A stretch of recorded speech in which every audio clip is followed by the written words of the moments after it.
इसके जो स्टार्टिंग के 100 दिन होंगे, ये स्टार्टिंग के 100 दिन मील का पत्थर साबित होंगे। इंडस्ट्रियल सेक्टर में इंडिया को $1 ट्रिलियन इकोनॉमी बनाने में इस मिशन का बहुत बड़ा योगदान होगा, ये भी कहा प्रधानमंत्री नरेंद्र मोदी जी ने। प्राइम मिनिस्टर नरेंद्र मोदी जी का स्टेटमेंट था कि वायबिलिटी गैप फंडिंग स्कीम जो चलाई जा रही है, इस वायबिलिटी गैप फंडिंग स्कीम से अगले कुछ सालों में 7,000 करोड़ रुपीस का इन्वेस्टमेंट डेवलप कर लिया जाएगा। India is the first nation in the G20 to achieve the climate commitments set in Paris 9 years ahead of the deadline। तो प्रधानमंत्री जी का ये बहुत बड़ा स्टेटमेंट था कि जो G20 का प्लेटफॉर्म इंडिया में तैयार किया गया था, तो G20 नेशंस में इंडिया अपने अचीवमेंट से 9 साल पहले की डेडलाइन से, मतलब जो डेडलाइन सेट की गई थी उससे 9 साल पहले ही अपना टारगेट अचीव कर चुका है। तो ये पहला नेशन बन गया है G20 में क्लाइमेट कमिटमेंट्स के कंटेक्स्ट में। REN 2021 जो है, REN 2024 मतलब रिन्यूएबल एनर्जी नेशंस 2024, तो ये REN 2024 कहलाता है।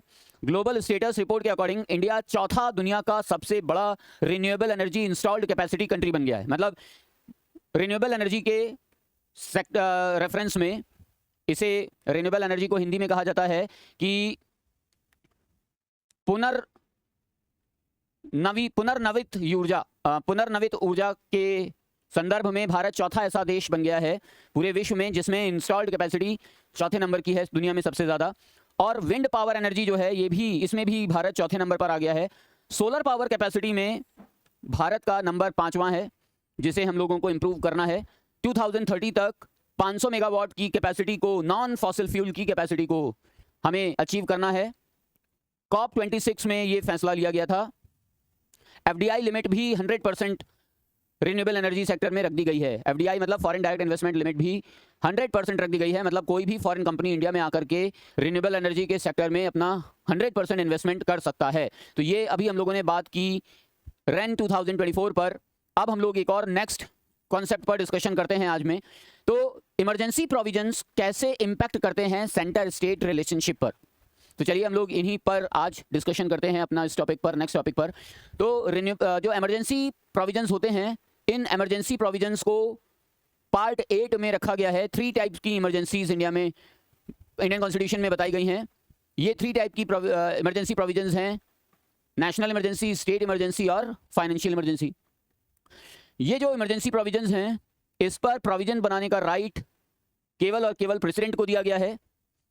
इंडिया का जो कॉन्स्टिट्यूशन है क्वासी फेडरल कॉन्स्टिट्यूशन है। विच scholar said that the constitution of India is quasi federal. जल्दी से कमेंट करके आप लोग कमेंट बॉक्स में बताइए कि किस व्यक्ति ने कहा कि भारत का संविधान अर्ध संघात्मक है। एक और स्कॉलर थे जिन्होंने बताया कि Indian constitution is cooperative federalism. Cooperative federalism सहकारी संघ है, तो ये किसने कहा?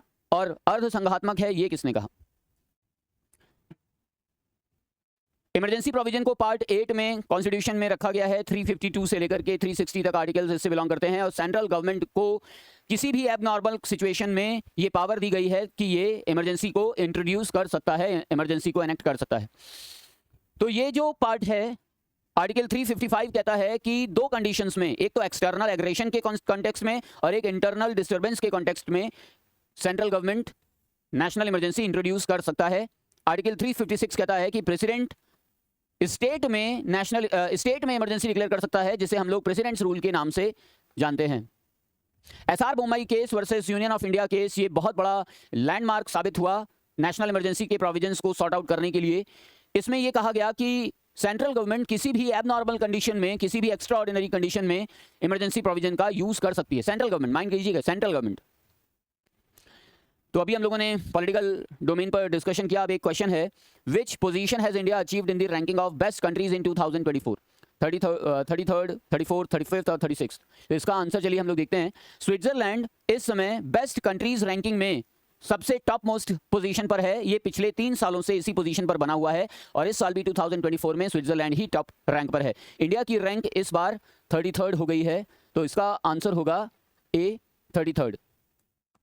अब अगले क्वेश्चन पर आते हैं कि according to global investment firm Jefferies, India's foreign exchange rupees can reach up to how many billion dollars in this financial year of 2024-25। तो इसमें जो 4 ऑप्शंस हैं इसमें हम लोग कौन सा ऑप्शन होगा देखते हैं। तो अभी जेफरीज ने ये कहा है कि इंडिया का फॉरेन एक्सचेंज रिजर्व बढ़ करके 689.235 बिलियन हो गया है 6 सितंबर को। तो ये अगर इतना हो गया है तो इसका आंसर होगा 700 बिलियन डॉलर्स। अभी कौन से लेह, रिप्रेशन, पोर्ट ब्लेयर, कावरत्ती आइलैंड में कौन से आइलैंड का नया नाम श्री विजयपुरम रखा गया है? तो ये हम लोग ऑलरेडी पिछले करंट अफेयर के सेशन में देख चुके हैं। तो आप नया जो हमारा पहला वीडियो था इससे पहले वाला, उसको देख करके आप इसका आंसर दे सकते हैं। वैसे यहाँ पर भी इसका आंसर आपको मिलेगा। अमित शाह जी ने अभी फ्राइडे को अंडमान निकोबार की कैपिटल पोर्ट ब्लेयर का नया नाम रख दिया श्री विजयपुरम। तो इसका आंसर है सी। अब नेक्स्ट क्वेश्चन है कि इंडस एक्स समिट का तीसरी समिट इंडस एक्स की कहां पर हुई? न्यूयॉर्क, वाशिंगटन, कैलिफोर्निया या फिर टेक्सास? तो इसका आंसर है कैलिफोर्निया। चलिए देखते हैं। कैलिफोर्निया में 9 और 10 सितंबर 2024 को इंडस एक्स समिट का ऑर्गेनाइजेशन किया गया। ये जॉइंट डिफेंस एक्सरसाइज थी। यहाँ यूएसए में इसे India US strategic partnership forum पर लॉन्च किया गया स्टैनफोर्ड यूनिवर्सिटी में। तो California will be the right answer. चलिए अब हम लोग नेक्स्ट क्वेश्चन की तरफ मूव ऑन होते हैं। नेक्स्ट क्वेश्चन है कि इन विच स्टेट पीएम इनॉग्रेट्स री invest 2024 event fuelling renewable energy sector? Maharashtra, Karnataka, Tamil Nadu या फिर गुजरात? तो अभी स्टार्टिंग में हम लोगों ने इसी टॉपिक पर डिस्कशन किया था। कमेंट बॉक्स पर इसका आंसर आप लोग जरूर दीजिएगा। ये वही है जो हम लोगों ने अभी डिस्कस किया। तो आज हम लोगों ने 18 सितंबर के करंट अफेयर्स डिस्कस किए। आप लोगों को ये कैसा लगा जल्दी से अपना कमेंट हमारे कमेंट बॉक्स में शेयर कीजिएगा। अगर आपको ये वीडियो अच्छा लगा हो तो प्लीज़ लाइक कीजिए, शेयर कीजिए, सब्सक्राइब कीजिए।